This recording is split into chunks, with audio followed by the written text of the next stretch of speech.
This video covers some of the features of the half-collared Kingfisher Trail, which can be found in the Wilderness National Park in the heart of South Africa's Garden Route. The trail is approximately 4 kilometers long each way and will take about 3 hours to complete, excluding stops. Only moderate fitness is required, and you'll need to get a permit to walk the trail.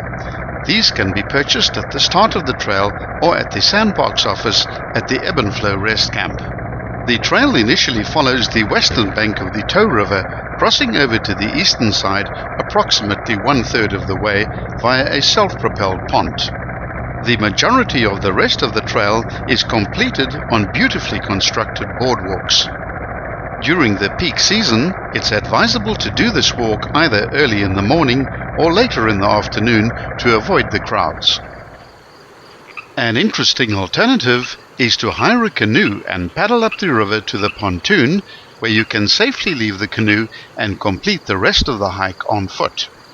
Essentials for this hike are your permit, insect repellent, a swimming costume, towel, sturdy shoes, and of course sunscreen. The first 2 kilometers along the western bank of the river are mainly flat, but there are 1 or 2 sections which involve wooden steps.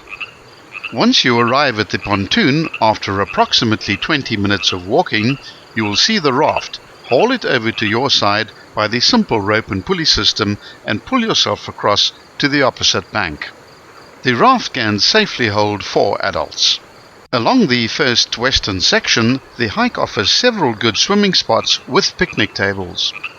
Providing the river's not coming down in flood, it's perfectly safe to swim in it at any time of the year. If you're quiet and observant, you might see the colorful blur of the malachite kingfisher as it flits from tree to tree in search of small fish. These shy and petite birds have a high success rate in their fishing endeavors. The more common Naisnaluri, with its raucous call and scarlet wings, is commonly seen on this walk. If you're planning on spending a longer time relaxing up at the waterfall, it's advisable to take food and liquid refreshments along with you. It's not advisable to drink the water directly from the river. If you're walking the trail early in the morning or towards the twilight time in the evening, you're highly likely to hear the cry of the African fish eagle.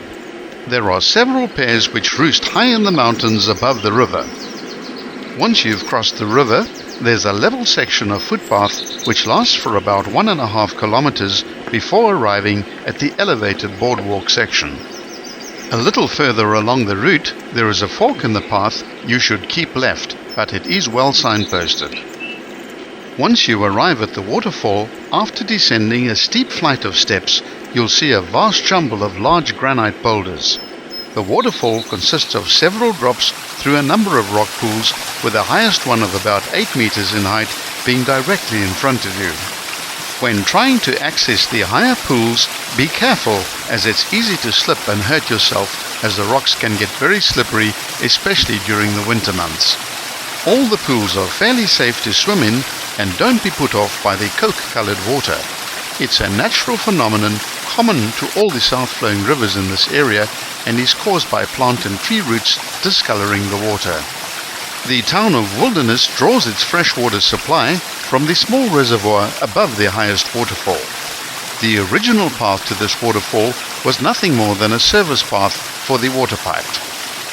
In this river valley, all 3 basic rock types can be found, and here we see some fine examples of Cape granite.